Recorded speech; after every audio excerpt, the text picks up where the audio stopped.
So yan guys, natakaroon diri sa ika-27 na mo nga dito diri sa Bunawan National High School as intern. So ayun na, siya karoon sa pag-teacher na siya.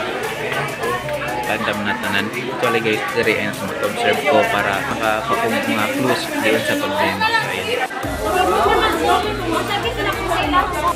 So ayun. Get inside na daw. Inside na, get inside na daw.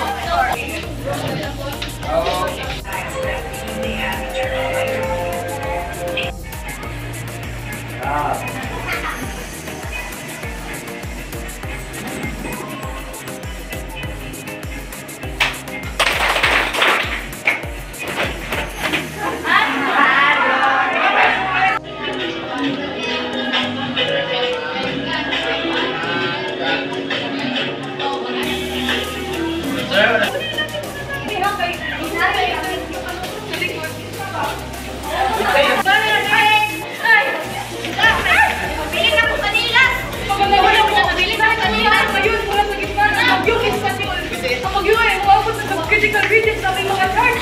Ibig sabihin, na kami sa signal number 3. Papunta sa signal number 4. Kasama ko sa chairperson sa DRR.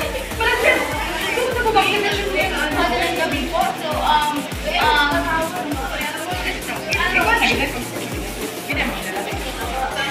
madalang gabi po, Brad, talaga ako hangin at ulan. Parang wala nang tigil mula kanina pa. May mensahe mo kayo sa mga nanonood ngayon? Oo, manatili po tayong kalmado. Tayong mag-panic at mag-vlog po. Oo, manatili po tayong mag-panic at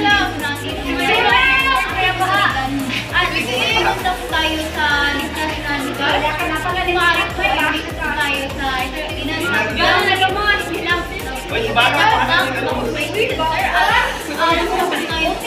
mga pamilya.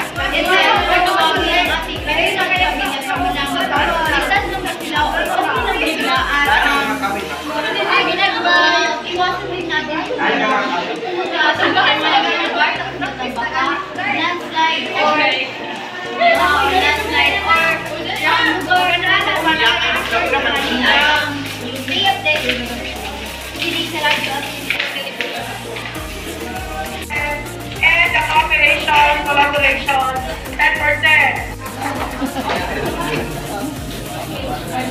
Good morning, everyone. So we are among that is to perform or role play sa mga pag-goodbye sa mga nasulat at mga reserve sa calamity. So good morning po sa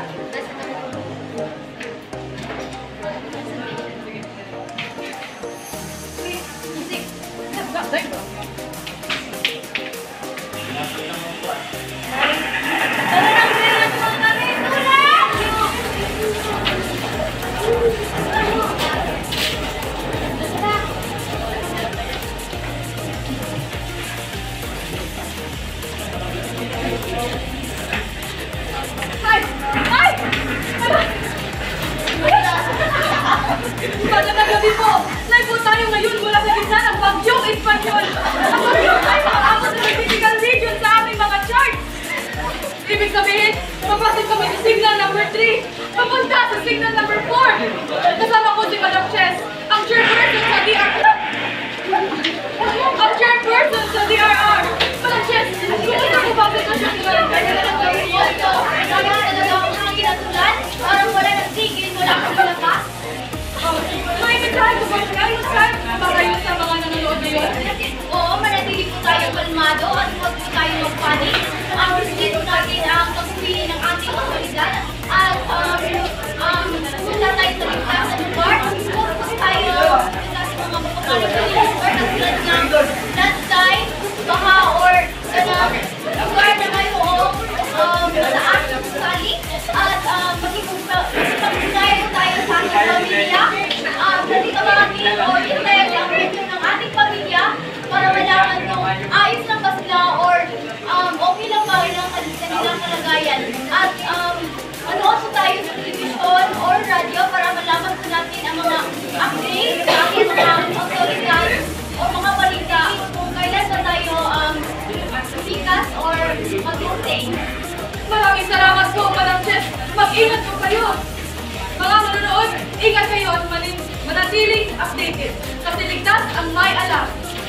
So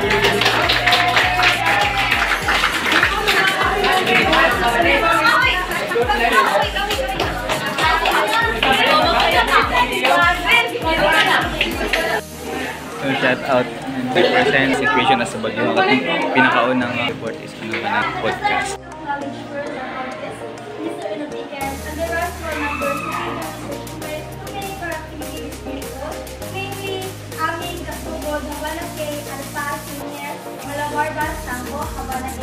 And I am free na dalaki ulat.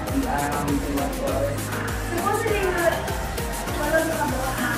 Percent, percent, so we are the representatives of our country.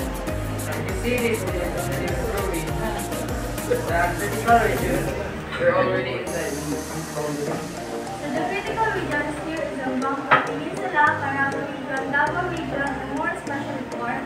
These places are natural disasters, crimes, or even dead. That's why these places are in critical region of our presentation. So, para makita ninyo ang mga lugares na sulod kasi sa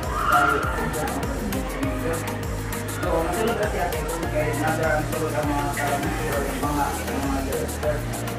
for example, ang mga baka or sa art boundary nila. In conclusion, these places have played a part of having critical issues of humanity, and that will be all. Good morning, everyone. Ma'am and sir. We are the group we were assigned to do the weather forecast. Here are our members. The Dilansa Mateo and Ayala is assigned to do the forecasting. Mateo is our assigned leader. I am the writer to the secretary. Magnon Jr. assigned to her, and other members like Lazaro, Rosal Ramos, Laza Pilar, Loza Silver, you're there to help us share our forecasting.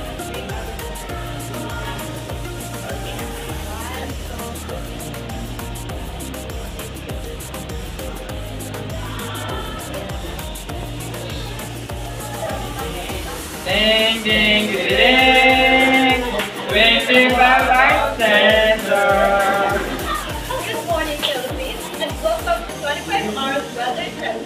We are the Weather Anchor. I'm Alvin Ayala, and I am April Castellano. A tropical cyclone has been spotted on the eastern seaboard of the Philippines. As of 9:30 a.m., the typhoon is located at the Samar Island and is on the critical region. And the typhoon now is moving toward the western seaboard at a speed of 118 km/h. For further information, please hear the weather report from Kuya Ban. I'm reporting live in the Taiwan Peninsula. This is a residential rain, where it's playing winds over 180 km/h, with a wind up to 200 km/h.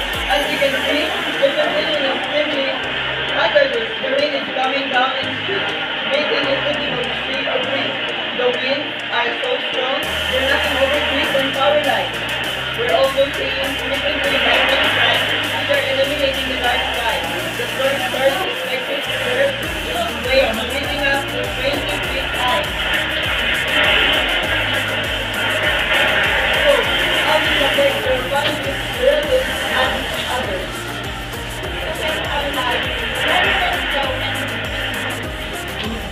Okay, thank you. I'm going to try to keep recording as long as I can, but the condition here is really worse.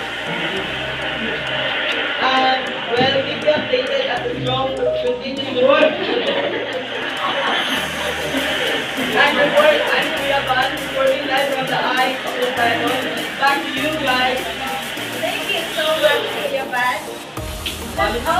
Let's always remember, forewarned is forearmed. Thank you. Okay, let's go.